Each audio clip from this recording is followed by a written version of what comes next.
अस्सलाम वालेकुम। इस वीडियो में हम लाइन की इक्वेशन निकालनी है, जबकि हमें ग्राफ दिया होगा। उस ग्राफ में एक लाइन दी होगी, तो ग्राफ की हेल्प से उसकी मदद से हमने इक्वेशन ऑफ लाइन निकालनी है, जो कि लाइन गिवन है। ठीक है, अब इस केस में ये लाइन गिवन है और आपको पता है y = mx + c जो है वो उसका फार्मूला होता है इक्वेशन ऑफ लाइन का। जो c होता है उसको कहते हैं लाइन y एक्सिस को कहाँ पर टच कर रही है, कहाँ पर उसके साथ मिल रही है। तो इस केस में जो लाइन है वो y एक्सिस के साथ जो टच कर रही है वो है पॉइंट है -1। आप देख रहे होंगे ये y एक्सिस के साथ लाइन टच कर रही है एट पॉइंट -1। तो y इंटरसेप्ट जो होगा वो आपके पास -1 आ जाएगा। ठीक है, y इंटरसेप्ट -1 आ गया। अब हमने m की वैल्यू निकालनी है, यानी कि स्लोप की वैल्यू निकालनी है। तो स्लोप की वैल्यू निकालने के लिए हमें फार्मूला है y/x। अगर हमें y का वैल्यू पता हो, x की वैल्यू पता हो, तो हम स्लोप निकाल सकते हैं, यानी कि ग्रेडियंट निकाल सकते हैं। तो मैं कोई सी भी ट्रायंगल बना लेती हूँ, चाहे तो मैं बड़ी ट्रायंगल बना लूँ, चाहे छोटी बना लूँ। आप जैसी भी ट्रायंगल ड्रॉ करेंगे इस लाइन के साथ, तो आपका जो आंसर आएगा ना y/x, यानी कि जो स्लोप आएगी सबकी सेम होगी। कुछ लोग बड़ी ट्रायंगल बना लेते हैं, कुछ छोटी बना लेते हैं। आपकी अपनी मर्ज़ी है कि आप कैसी ट्रायंगल ड्रॉ करना चाहते हैं। तो स्लोप का जैसे तो फार्मूला m = y/x है, लेकिन हम लोगों ने एक और फार्मूला पढ़ा हुआ है कि m = rise/, रन का फार्मूला है। मैंने यहाँ पर ट्रायंगल ड्रॉ की है। यहाँ से मैंने लाइन से एक परपेंडिकुलर देखे ड्रॉप किया है, यानी कि इस लाइन को x एक्सिस y एक्सिस से टच करें परपेंडिकुलरली, और फिर वही पॉइंट जो टच कर रहा है y एक्सिस को, वहाँ से एक लाइन आपने ड्रॉप करनी है जो आपकी लाइन को टच करे। ठीक है, तो ये आपके पास x और y आ जाएगा। अब हमने देखना है इसकी वैल्यू क्या है। तो इस पॉइंट से आपने रीडिंग स्टार्ट करनी है यहाँ तक। देखिए कितने स्टेप्स हैं हमारे पास। स्टेप बनते 1 2 3 स्टेप्स हैं। ठीक है, ये चूँकि ऊपर को जा रहा है, आप साइड पर हो तो हमेशा पॉजिटिव होता है, और फिर लाइन की तरफ ही हमने जाना है। तो देखिए कितने स्टेप्स बन रहे हैं, 3 स्टेप्स। और अगर राइट साइड पर लाइन के जाएं तो ये पॉजिटिव होता है। ये बात आपने जहन में रखनी है। तो ये हमारे पास y/x जो है वो 3/3 आ गया, यानी कि y/x 3/3 आ गया। ये बात आप जहन में रखिएगा। जब आप राइट साइड पर जाते हैं तो x पॉजिटिव होता है, और अगर आपकी इस तरह की ट्रायंगल बनेगी, आपको लेफ़्ट साइड पर जाना पड़े, तो आपके पास x की वैल्यू नेगेटिव आएगी। इसी तरह अगर आप ऊपर की तरफ जाते हैं, अप साइड की तरफ, तो पॉजिटिव होता है y, और नीचे की तरफ आते हैं तो आपके पास नेगेटिव y होता है। ये बात आपने जहन में रखनी है।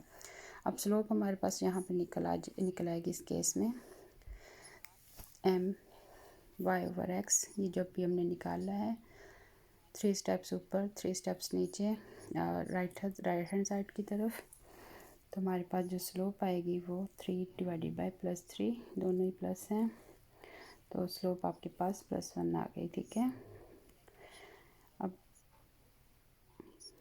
वो स्लोप की वैल्यु m और c की वैल्यू इस इक्वेशन में, जनरल इक्वेशन में पुट कर दें, तो आपके पास equation of the given line आ जाएगी। अब मैंने rise/run के बारे में बताया था।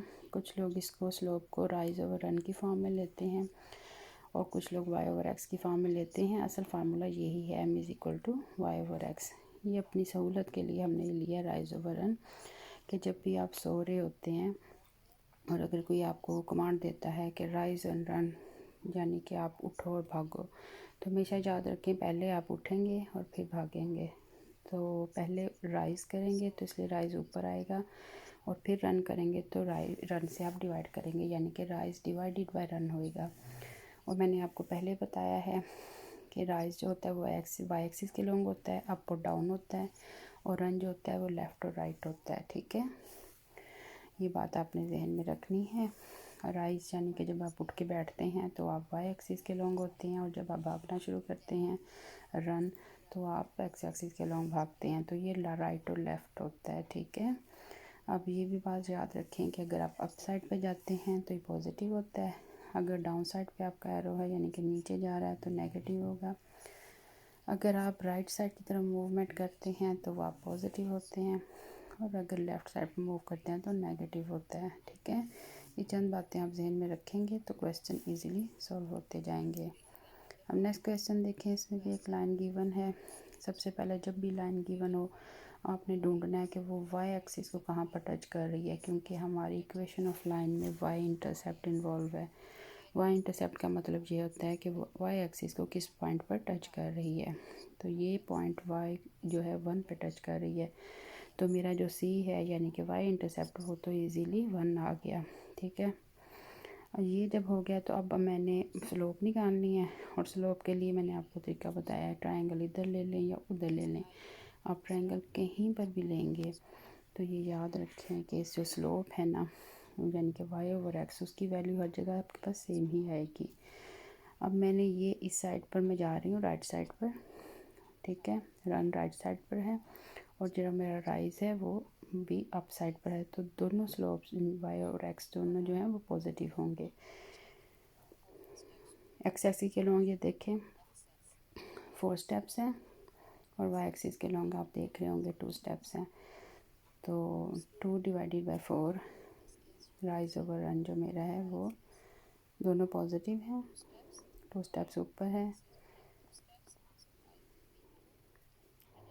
और ये जो एक्स एक्सिस है ये भी 4 स्टेप्स जा रहा है। यहाँ से देखें आप, एक स्टेप, फिर दूसरा स्टेप, फिर तीसरा, फिर चौथा, 4 स्टेप्स आपने यहाँ तक लेकर गए हैं।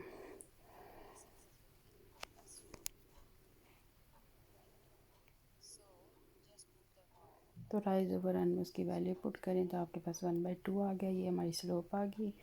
अब स्लोप की वैल्यू और वाई इंटरसेप्ट यानी कि सी की value equation Y is equal to M x plus C में पुट करें, तो ये देखें आपके पास equation of the given line आ गई।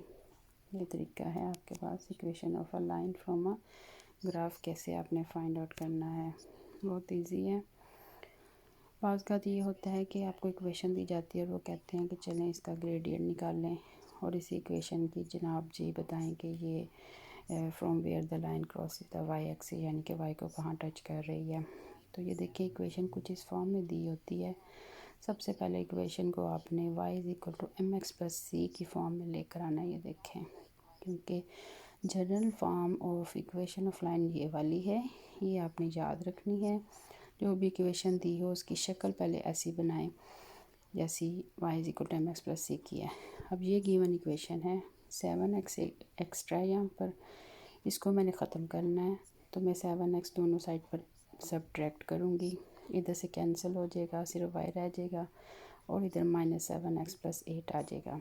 या दूसरे लफ्ज़ों में आप कह सकते हैं कि जो 7x एक्स्ट्रा है उसको आप लेफ़्ट हैंड साइड पे ले जाएं तो वो साइन अपना बदल देगा, -7x प्लस 8 आ गया। अब जो भी वैल्यू, जो भी रकम जो भी है x से मल्टीप्लाई हो रही है वो स्लोप कहलाती है, क्योंकि वो देखें जनरल फॉर्म की आ गई ना, शक्ल सी बन गई है y is equal to M x plus c. तो इस केस में m की वैल्यू मेरे पास -7 है, यही slope of the given line है, ठीक है। और जो +8 जो भी चीज़ प्लस या सब्ट्रैक्ट हो रही है वो y इंटरसेप्ट है, ठीक है। इसी तरीके से अगली इक्वेशन देखें, c इंटरसेप्ट अगर आपने उसने पूछा हुआ y इंटरसेप्ट तो वो c इज इक्वल टू 8 आ जाएगा। नेक्स्ट क्वेश्चन में भी यही काम है, इक्वेशन को y is equal to M x plus c की फॉर्म में लेकर आना है, क्योंकि उसने ग्रेडियंट मांगा है। अब वो y is equal to M x plus c की फॉर्म ऐसे होगी, इधर y है, जो कुछ भी ऐड सब्ट्रैक्ट हो रहा है उसको दूसरी साइड पे ले जाएं, तो मेरे पास -3x प्लस 15 आ गया, तो स्लोप क्या आ गई -3, y is equal to M x plus c की फॉर्म आ गई ना, और 15 जो है वो y इंटरसेप्ट, या आप कह सकते हैं कि c जो है वो 15 है y इंटरसेप्ट। स्लोप मेरे पास -3 आ गई। ये क्वेश्चन देखें 2 मार्क्स का आपसे पूछ सकता है। ये सिर्फ 2 ही स्टेप्स करने हैं आपने और आपके पास आंसर आ जाना है। अभी देखें बी पार्ट वो कह रहा है कि find the where the line cross the Y axis, यानी कि वाई इंटरसेप्ट क्या है। तो उसका आंसर लिखते हैं आप, c = 15।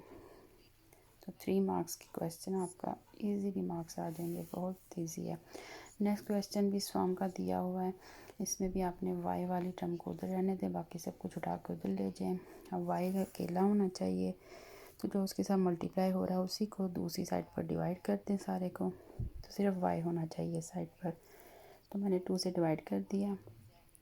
अब वो जो 2 है वो हर एक जो भी आपके पास उस साइड पर टर्म है उसके साथ डिवाइड होगी, यानी कि -6x/2 हो जाएगी, -9/2 हो जाएगी। ठीक है, तो ये आपके पास -3x, और जब आप उसकी कटिंग वगैरह करते हैं तो वही -4.5 आ गई। 2 पर डिवाइड कर दिया आपने।